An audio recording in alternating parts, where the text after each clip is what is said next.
Hello everyone, I go by the name of Roxy Rose, and this right here is Roxy Rose Guide's September debt update. I'm late, but I got a lot to update you guys with.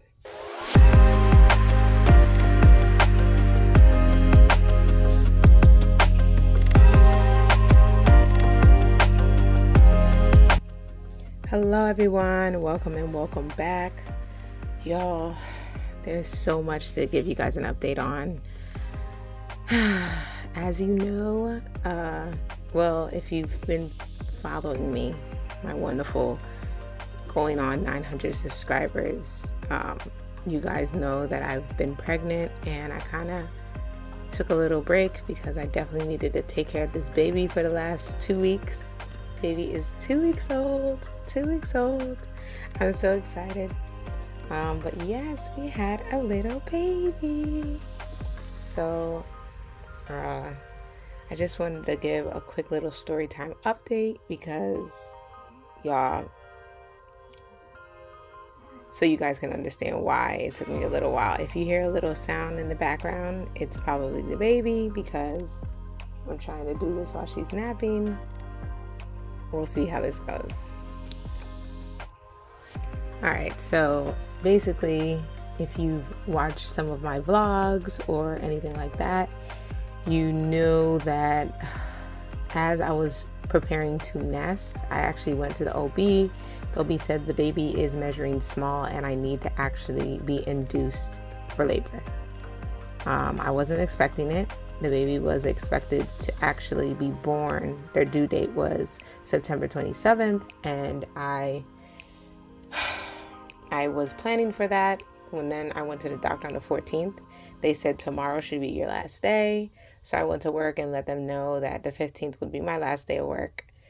The first induction date that they gave, I was kind of like, I didn't understand why. A lot of other people said their babies came out small too, like 5 pounds.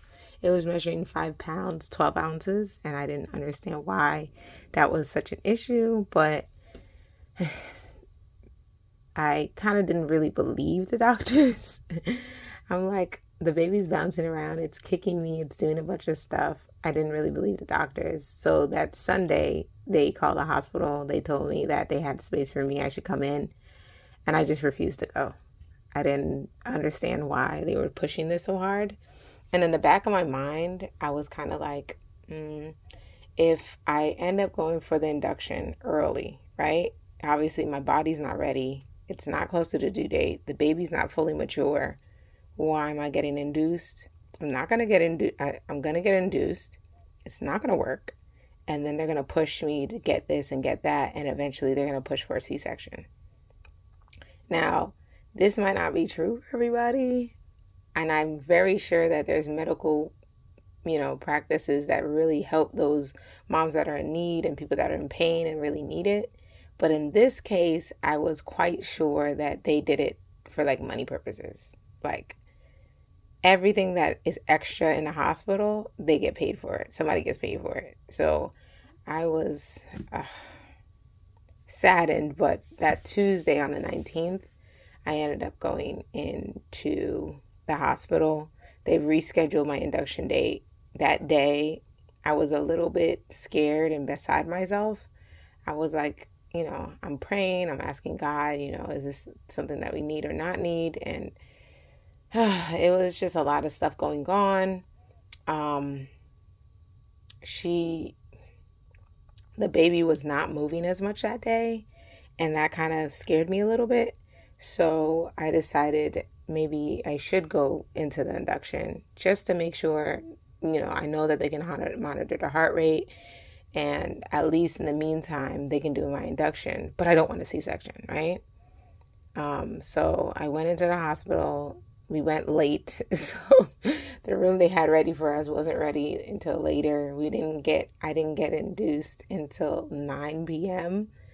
all the way until the next day. It's 8 hours of 2 oral pills that they give you. So I'm taking it, and then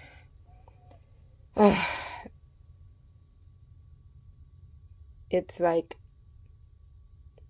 I forgot exactly how I felt. I felt like it was trying to push the labor along, and I started to feel contractions. At first, I didn't feel anything, but then I was. Obviously, they're giving you pills to push it to happen. It's not naturally your body doing it.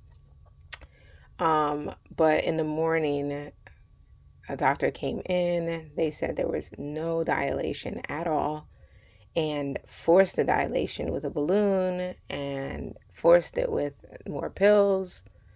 But this time it was not orally, if you know what I mean. And it forced heavier contractions. My doula had not been around yet. She didn't come yet. She gave me exercises to do, but by that time the contractions were so strong compared to before. It wasn't like a gradual, and they wouldn't have a break in between. Like usually I know contractions, they have like a minute, a few minutes break in between, and then they go back to it. This one was like back to back to back to back. So I elected to get the epidural. I think from the epidural, it went downhill from there. So I got the epidural.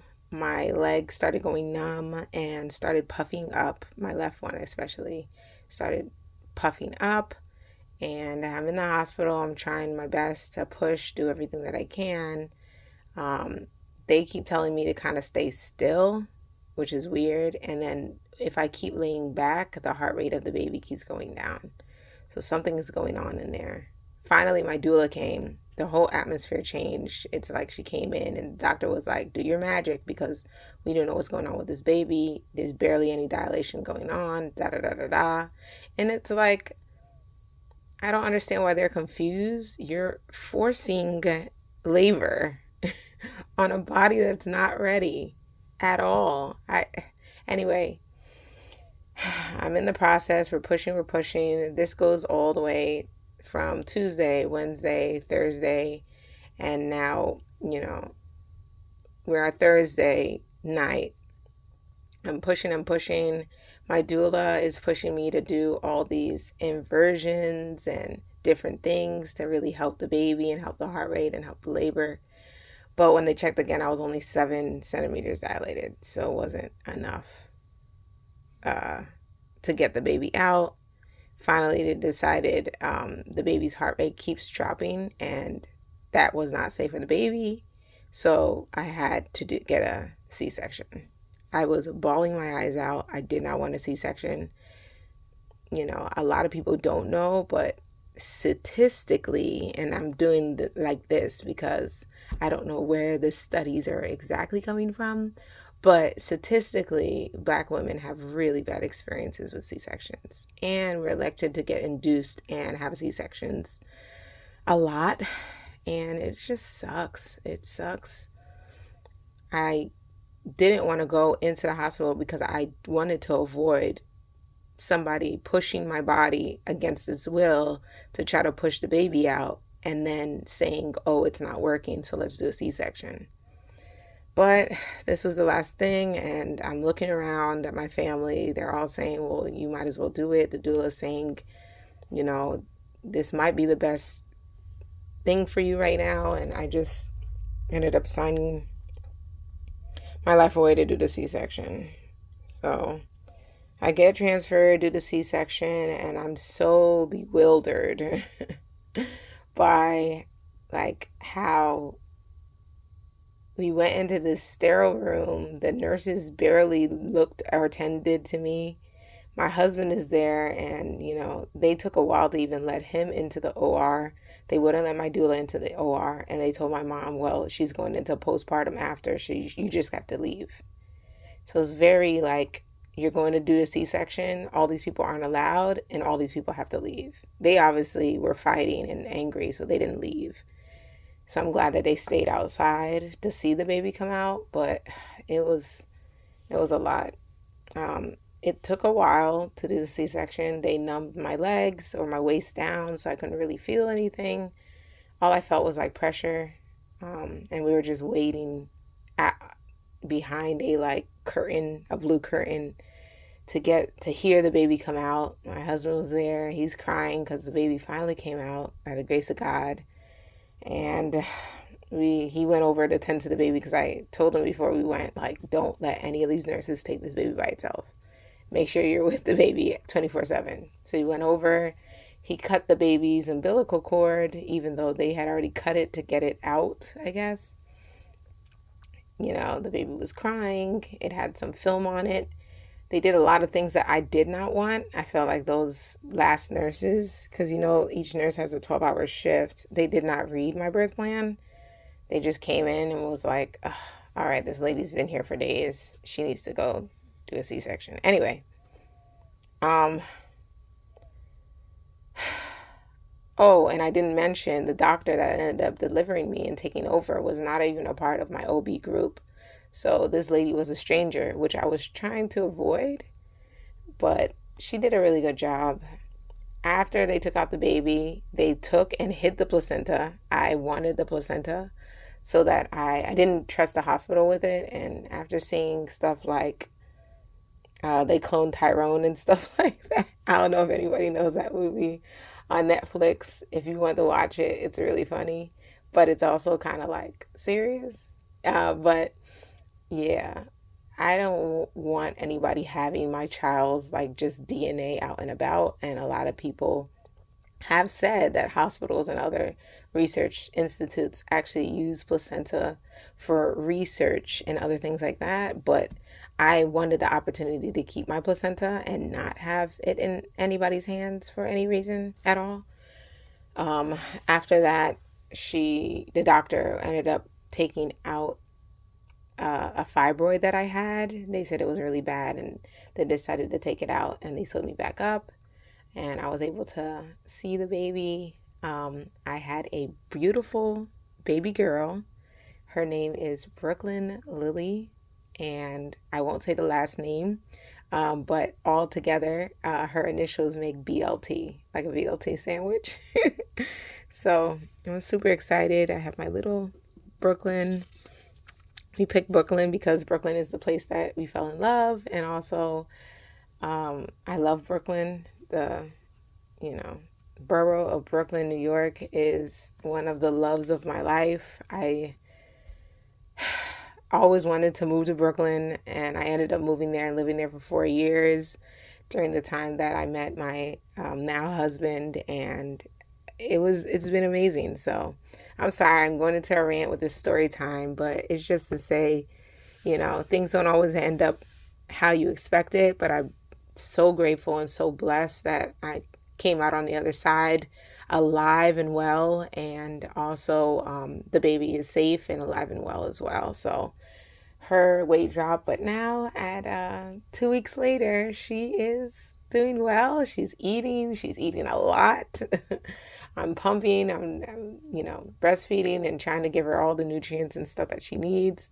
I just got, I think it's Bobby formula, and because I've been looking up like organic, really good for you formulas versus like Similac and Enfamil, which is known to be recalled a lot and have a lot of problems. So my doctor mentioned it again, that this is the kind of formula people are saying, they want healthy and blah, blah, blah. So she's like, get it fast because they're selling out. And I went online and ordered them. So I got 4 cans. We just started her yesterday. It's definitely good to, like, for me at least, to supplement, especially in nighttime. And it helps babies fall asleep a little bit longer than breast milk. I feel like breast milk just like runs right through them, almost like water. So, but yeah, I'm blessed. I'm super happy. The baby's over there sleeping. So I just wanted to let you guys know, just me trying to heal from a C-section and deal with being a new mom, first time mom, and also trying to figure out a schedule and how to feed the baby and when to get up and what to do, and really only having like 2 to 3 hour spurts of time that I can actually go do anything. It's been a lot, so forgive me, but these videos are going to be late until I figure out life with this newborn. So, but I'm blessed and I'm super happy. Thank you guys for, hanging on or staying while I'm trying to figure things out. I did warn you guys in the last video that it's going to be a while. Life is definitely life in, but not in a bad way. This is a beautiful and really a miracle that this can happen, and it happens so safely and so peacefully, and I'm so grateful. So now let's go ahead and get into this September's debt update. Alrighty, so something happened that kind of pushed back or delayed this video. I lost my debt repayment tracker. So I had to go online. I save all my stuff online. Go online, reprint, and fill in everything that I missed and edit everything else. It's just a lot, okay? So I'm definitely going to do that right now. So the first thing we're going to go into is our revolving debt, aka credit cards. And as you can see, all the credit cards that I have all gone and surpassed 20% interest rate, even though my credit score, which has stayed the same for a little while, has been over 800. So I have a excellent credit score, and still my interest rates are horrible. So yeah, that's been something. So what we're gonna do is, actually, I want to use this color. So I'm just going to go ahead and fill in for each of these so far. So far we have 0 for all of my credit cards because they've been paid off again. Yay! I am credit card debt free. I'm credit card debt free. What? Okay, so I continue to be credit card debt free. At the end of the month, I am paying off my credit cards, whatever is accumulating. By the grace of God, thank you to all my friends and all my family that were able to contribute and support us by sending us things for the baby shower. We were able to take those things, use them, and also on the back end, flip them. By flip, I mean return them to Amazon so I can get credit to get other stuff that we actually need. And it's been very helpful.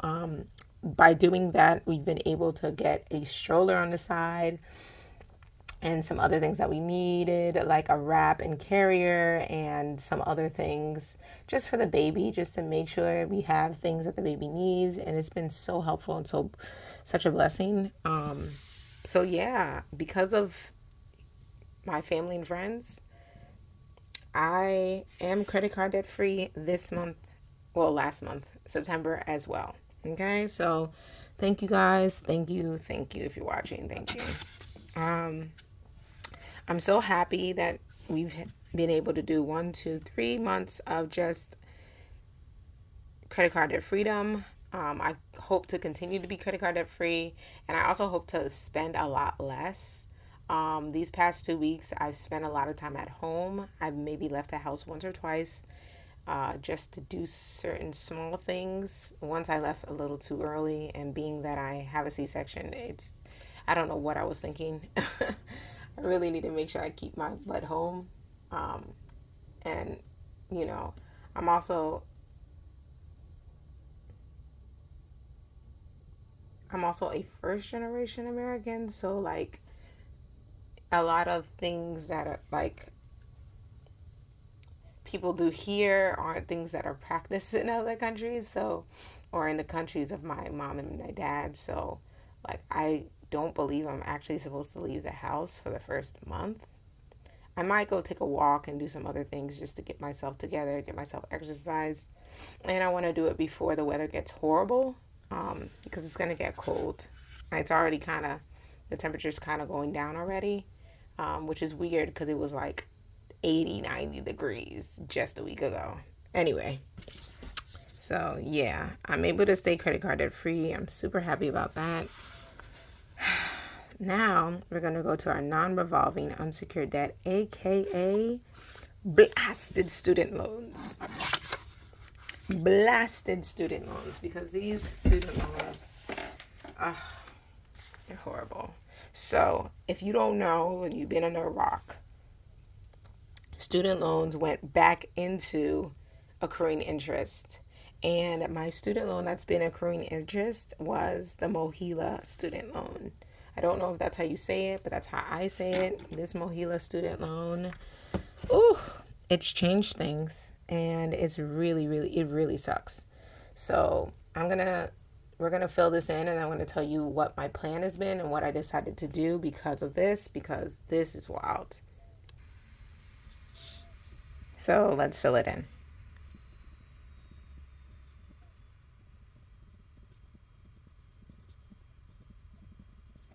Y'all, so you see how the interest rate has increased by about $300. All right, and I'm figuring each month it's going to increase by $300, but my monthly payment on my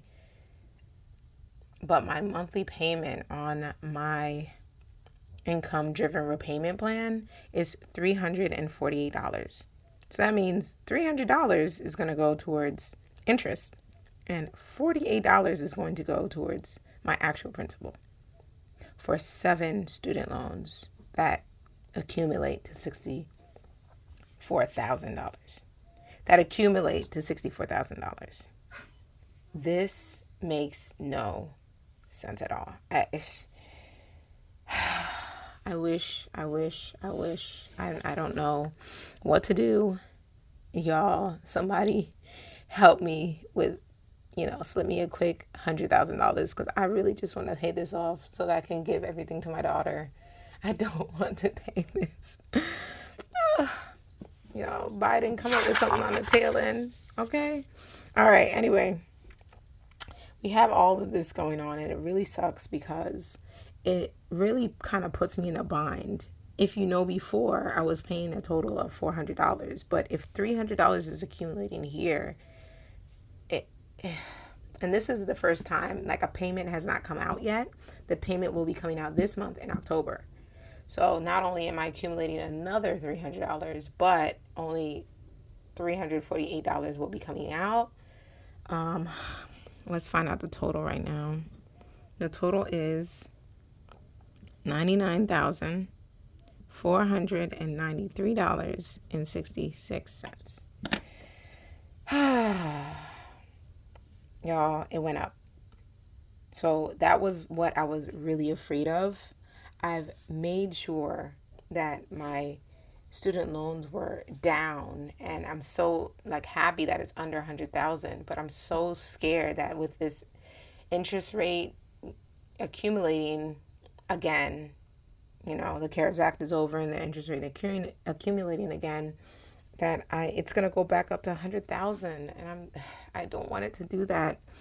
I'm trying to figure out what I can do. So what I did decide to do after I finished, last week I went ahead and talked to Mohila, and I asked them what I can do, because currently I'm on maternity leave. These interest rates are accruing, and I don't know what to do. So they said maybe you should sign up for the SAVE plan. If you do the SAVE plan, the first month that you pay will be fine, but the rest of the months will be the rest of the interest rate will be paid by the government and won't be paid by you. So I was like, oh, okay. But what are the conditions? The conditions are, if you have grad school loans, it'll be 25 years. If it's regular, like a bachelor degree, it will be done in 20 years. Versus I had the pay as you earn plan, and that one is 20 years for everything. So I'm going to see how this works for this year with the SAVE plan. It's way lower. My payment would be $148, and I would be accumulating no interest, which would be helpful. But I do want to see if it's even worth that. Like, should I be putting more money towards it just to kind of push it out the way? Should I be spending more money on just my earnest, because my earnest is my lowest interest rate? And it's going down. It's going down significantly. However, I'm just worried about this. I don't want to spend any 20 years to pay anything off. Y'all, leave some wisdom in the comments, please. What do you guys think I should do? Should I stay with the pay as you earn? Should I go to the SAVE? Should I really focus on these private student loans that accumulate and don't disappear ever, should I just pay the minimum on everything else and worry and just stick to worried about the baby? I'm at a loss. I mean, I'm not at a complete loss. Obviously, I'm going to take care of the baby, but I want to make sure that I'm doing everything I need to. And this is just, it makes it really confusing. I don't want this amount to keep going up. That's just where I'm at. So now let's go ahead and go into our overall so we can figure out what to do. So I'm on maternity leave. And by the way, since I'm on maternity leave, which in my state, New Jersey, is temporary disability, and now I got 8 weeks because of my pushed C-section that I didn't want. Now it's just a lot. My total debt that's left. But the good thing is the baby is born. Okay, the baby is born can be a good thing, and there's also a little bit of money too. I've been spending. Some of the stuff is what I need. Most of it is what I need. I can say. Some of it I don't, but most of it is what I need. A lot of boxes and stuff from Amazon and deliveries and things like that. So that is a total debt right now. Total debt is $99,493.66. And that's just the student loans. As you know, if you're new here, you don't know. But if you're an oldie but a goodie, you know that I don't include my mortgage and other things. I may go ahead and put that into the budget because there is some things going on with the mortgage, but I don't include that into this debt. This is just my own personal debt that's in my name, not including the mortgage or anything like that. But yeah, we'll see how everything continues. But I'm so glad I've had 5 months this year of credit card debt freedom. So I'm really proud of myself that I've been able to do that. Oh, here's the 5 months. 1, 2, 3, 4, 5. Okay. If you have any suggestions on what I could do to really tackle this student loan debt, because I'm glad student loan debt is the only debt that I'm really tackling right now. I'm trying really hard not to get a new car. We're going to talk about that a little bit later. But yeah, if I could do that, that'd be great. Thank you all for joining me as I go over this debt. I pray you guys have an amazing I forgot. Before I end this video, definitely need to go into something that's super important. Bam! The net worth update of September 2023. Y'all don't know you want to know my net worth. So let's get into that. My net worth when all this was calculated was $74,662. And if you don't know how net worth is accumulated, it's really all your assets minus all your liabilities and basically what's left over. So right now, my assets exceed my liabilities by $74,000 blah blah blah dollars, and that is just a straight blessing, y'all. I'm so happy and so elated. Now this is the part that's getting me. My credit scores. Now, I'm looking at multiple sites when I find my credit score. I have Credit Karma, I have Credit Sesame, I have Experian, I have the FICO scores that you get through your credit cards. Like they check it every month for free.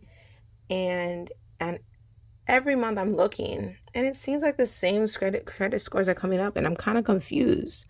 I have the same 816 and the same 830. Now, I'm blessed that it didn't go down. I'm wondering why it's not raising.